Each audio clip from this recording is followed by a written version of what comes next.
नमस्कार विद्यार्थ्यांनो, academic year 2026-27 सुरू झालेला आहे. इयत्ता 8वी विषय मराठीमध्ये आपण पहिला पाठ जी कविता आहे आम्ही चालवू हा पुढे वारसा आपण आज अभ्यासणार आहोत.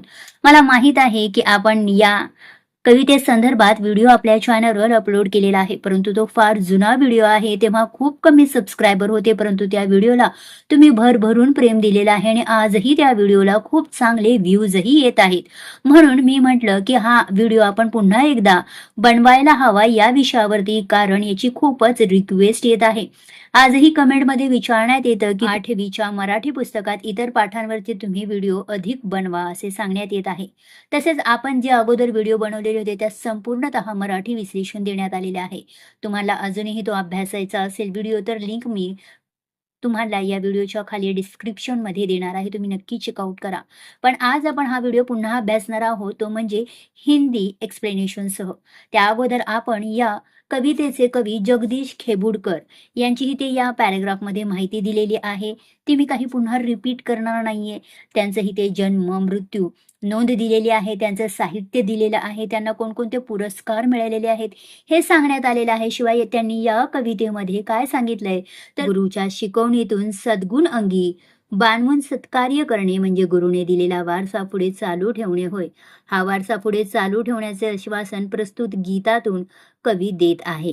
त्यांनीही तेच सांगितलेलं आहे. आपण कविता एकदा पाहूया. गुरुने दिला ज्ञानरूपी वसा, आम्ही चालवू हा पुढे वारसा. पिता बंधू स्नेही तुम्ही माऊली, तुम्ही कल्पवृक्षा तळी सावली. तुम्ही सूर्य आम्हा दिला कवडसा, गुरुने दिला ज्ञानरूपी वसा. आम्ही चालवू हा पुढे वारसा. जिथे काल अंकुर बीजातले, तिथे आज वेलीवरही फुले. फलद्रूप हा वृक्ष व्हावा तसा, गुरुने दिला ज्ञानरूपी वसा. शिकू धीरता शूरता वीरता, धरू थोर विद्ये सवे नम्रता. मनी ध्यास हा एक लागो असा, आम्ही चालवू हा पुढे वारसा. जरी दृष्ट कोणी करू शासन, गुणी सज्जनांचे करू पालन. मनी मानसी हाच आहे ठसा, गुरुने दिला ज्ञानरूपी वसा. आम्ही चालवू हा पुढे वारसा. तुझी त्याग सेवा फळाये अशी, तुझी कीर्ती राहील दाही दिशी. अगा पुण्यवंता भल्या मानसा, गुरुने दिला ज्ञानरूपी वसा. आम्ही चालवू हा पुढे वारसा. इथे आपल्याला गुरु आपल्याला जे ज्ञान देत आहे ते आपण जतन करतो आणि पुढच्या येणाऱ्या पिढीला ते आत्मसात करतो, त्यांना शिकवितो. याचाच सारांश आपल्याला या कवितेत सांगितलेला आहे. आता याचंच एक्सप्लेनेशन आपण हिंदीत बघणार आहोत. तर सारांश म्हणजे आशय, कविता का आशय क्या है? तो यह कविता हमारे पूर्वजों द्वारा दिए गए संस्कार, ज्ञान, मेहनत और बलिदान के वारसे को आगे बढ़ाने की प्रेरणा देती है. हमें एकता, प्रेम, शांति, सत्य, निस्वार्थ भाव और देशभक्ति की परंपरा को आगे ले जाना है. हम सब मिलकर देश का विकास करेंगे और उसकी महानता को बढ़ाएंगे. यह आशय हमें इस कविता में बताया गया है. मुख्य विचार क्या है? तो हमें पूर्वजों का वारसा संभाल कर आगे बढ़ना है. एकता, प्रेम और सद्भाव से ही देश मजबूत होगा. शिक्षा, मेहनत और सेवा से समाज का विकास होगा.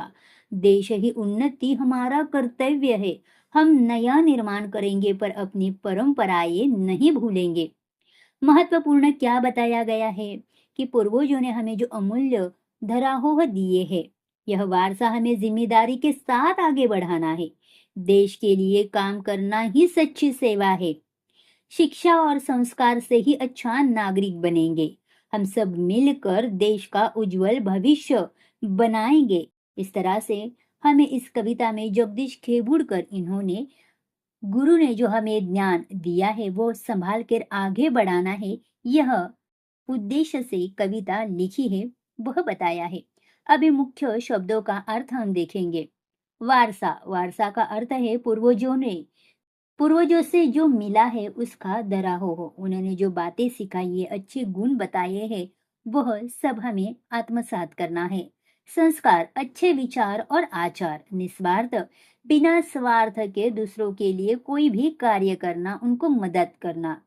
परंपरा, पीढ़ी दर पीढ़ी चलने वाली रीत।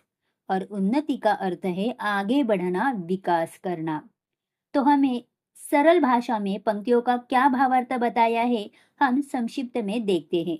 पूर्वजों ने जो ज्ञान, संस्कार और परंपराएं दिए हैं, उन्हें हमें संभाल कर आगे बढ़ना है।